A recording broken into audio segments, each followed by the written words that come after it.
हजारों की संख्या में युवा सेना में शामिल होते हैं और यहां के युवा शहादत देने से भी पीछे नहीं हटते हैं। 1962 की जंग हो, 1971 की लड़ाई हो या करगिल युद्ध हो, इतिहास गवाह रहा है कि जब जब सीमा की सुरक्षा के लिए शहादत की जरूरत पड़ी है, उत्तराखंड की इस भूमि ने अपने युवाओं को आगे बढ़ाया है। जानेंगे हम अजय भट्ट जी से ये भी कि आखिर क्या वजह है कि यहां पर देश सेवा इस तरह से लोगों के मन में भरी हुई है। ये भावना उत्तराखंड की भूमि पर पूरे देश ने गर्व किया है हर बार। पहले सीडीएस बिपिन रावत जी यहीं से हुए, मौजूदा सीडीएस अनिल चौहान जी भी यहीं से हैं, एनएसए अजीत डोभाल जी भी यहीं से है। प्रधानमंत्री नरेंद्र मोदी को जब जब सामरिक दृष्टि से कोई बड़ी जिम्मेदारी देनी होती है तो वो उत्तराखंड की तरफ ही देखते हैं। इसकी वजह क्या है? रक्षा राज्य मंत्री अजय भट्ट जी भी यहीं से हैं। अजय भट्ट जी का एक बार फिर से जोरदार स्वागत कीजिए।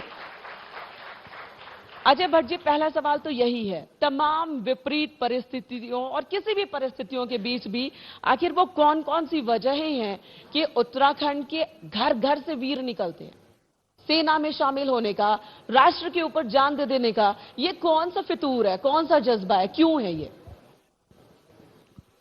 देखिए, उत्तराखंड में देशभक्ति कूट कूट के भरी है। वैसे तो देश में ही भरी है जी, लेकिन उत्तराखंड में आपने देखा होगा कि कोई घर ऐसा नहीं है जहां पर कोई फौज में नहीं गया हो। बिल्कुल।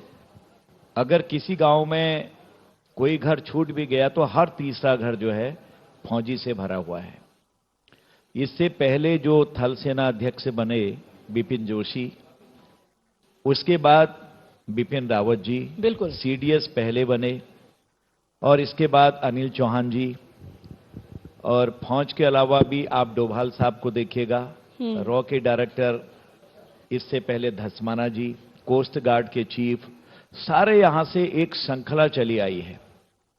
त्याग, समर्पण जो जज्बा है, देश की आन बान शान के लिए कुर्बान होने में एक क्षण भी यहां के जवान, यहां के रणबांकुरे नहीं लगाते हैं, कहीं पर भी हो। इतिहास साक्षी है कि अगर आपके पैर में कहीं चोट लग गई, गोली लग गई, खून बह रहा है, सामने दुश्मन है, तो हमारे जवानों ने अपना पैर अपने हाथ से काट दिया। इतिहास साक्षी है 71 की फाइट में। और ये काटा क्यों? क्योंकि ध्यान यहां जा रहा था, और उसके बाद पता था या नहीं था उनको, लेकिन जो दुश्मन था उसको पूरी तरह से बर्बाद किया। बर्बाद करने के बाद वीर गति को प्राप्त होते होते बच गए, आज भी जीवित हैं।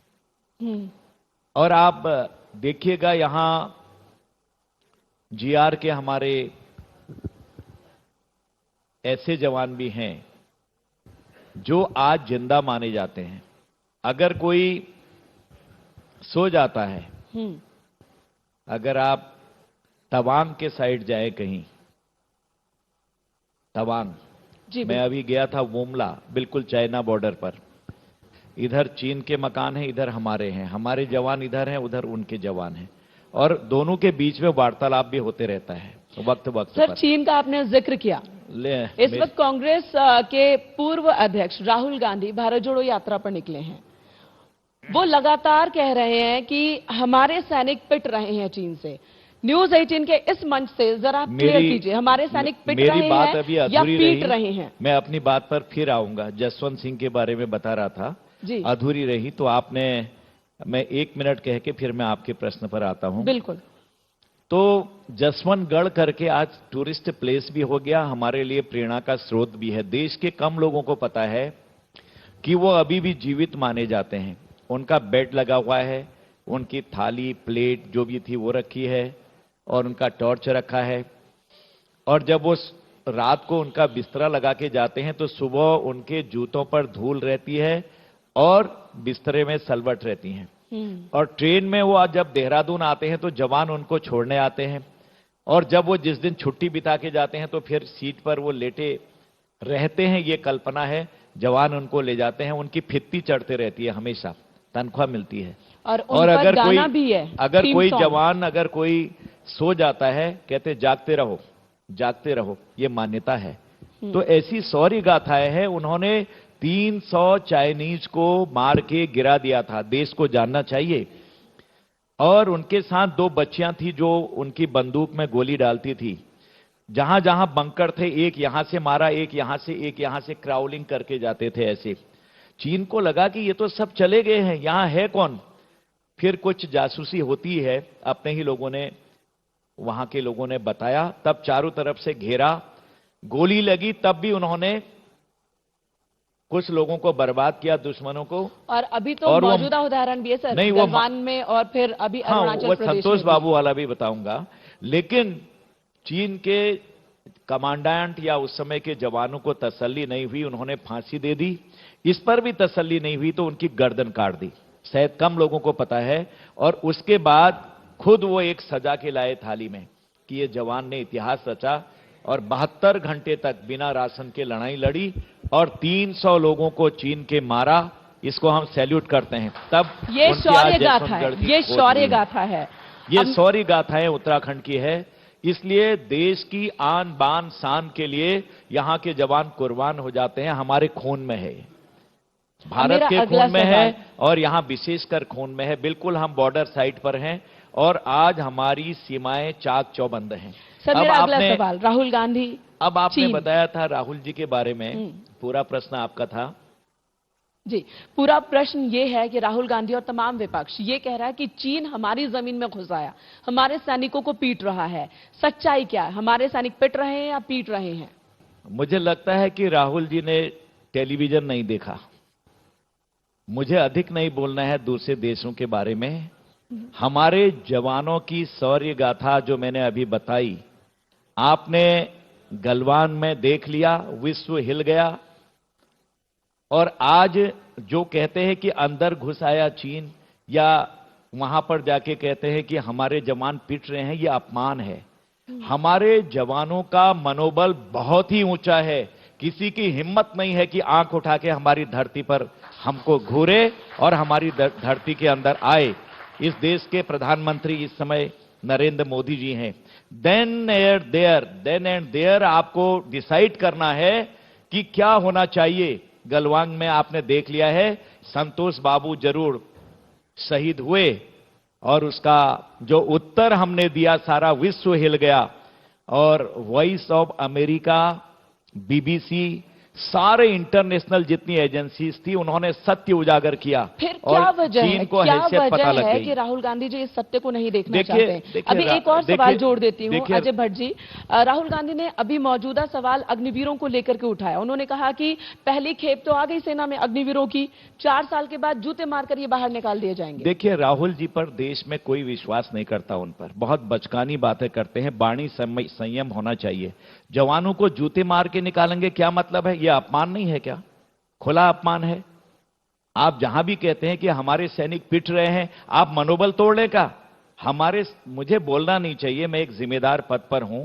हमारे सैनिक पिट नहीं रहे हैं। हम विश्व शांति के अग्रदूत हैं, विश्व बंधुत्व हम निभाते हैं, पिट नहीं रहे हैं। अगर किसी ने धरती की तरफ कदम भी बढ़ाया तो हमारे जवान छोड़ने वाले नहीं हैं। कोई हाथ लगा के देख ले। ये कहने की बात है। मैं अधिक नहीं बोलूंगा इस मामले में, क्योंकि इंटरनेशनल लेवल की बातें हैं, मुझसे ज्यादा पूरा देश जानता है। एक और सवाल भारत की सीमा को लेकर। उत्तराखंड चाइना से जुड़ा हुआ है, नेपाल से जुड़ा हुआ है। चाइना के साथ हमारे संबंध खट्टे मीठे और इस दौरान काफी ज्यादा चर्चा में रहे हैं। नेपाल का जिक्र कर लेती हूं मैं। अभी पिथौरागढ़ में दीवार बना रहा है भारत, नेपाल ने अपनी तरफ बना लिया है। अब भारत दीवार बना रहा है तो नेपाल की तरफ से हमले हो रहे हैं। इसे किस तरह से टैकल कर रहे हैं आप?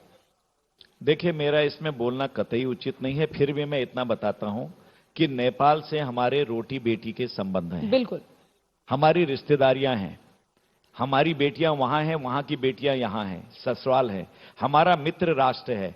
थोड़ी बहुत गलतफहमी अगर मजदूरों में हो गई कहीं पर तो उसको तूल नहीं देना चाहिए। सारे पॉइंट सुलझ गए हैं, सब आप जानते हैं। ऐसी कोई बात ही नहीं थी। नेपाल की जो मौजूदा सरकार है, जिस तरह से उग्र राष्ट्रवाद इससे ही आप समझ लीजिए मैं अक्सर नेपाल की टोपी पहनता हूं। इतना ही समझ लीजिए कि कितने रोटी बेटी के हमारे संबंध हैं।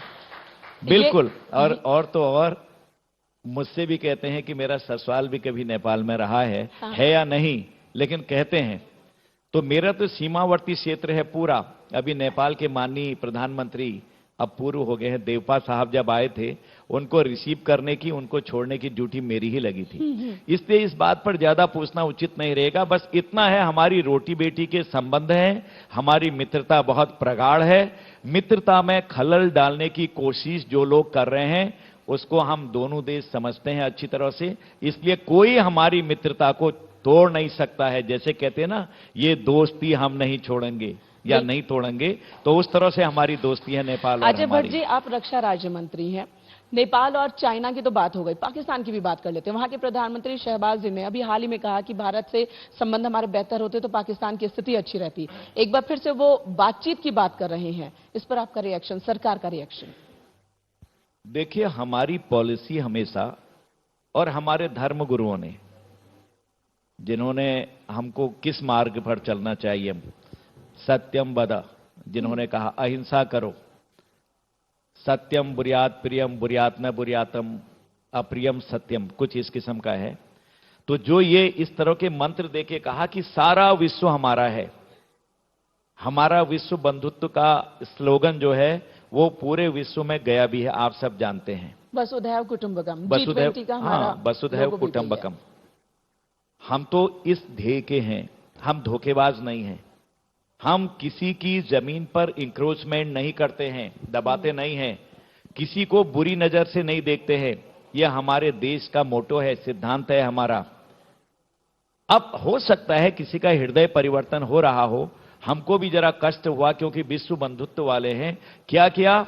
आटे के लिए लड़ाई। कुछ लोगों ने देखा होगा, आटे का बोरा खरीद रहे हैं और उसमें लोग चिपट रहे हैं और फिर लोग रो रहे हैं, हमारे बच्चों का क्या होगा, कैसा हुआ।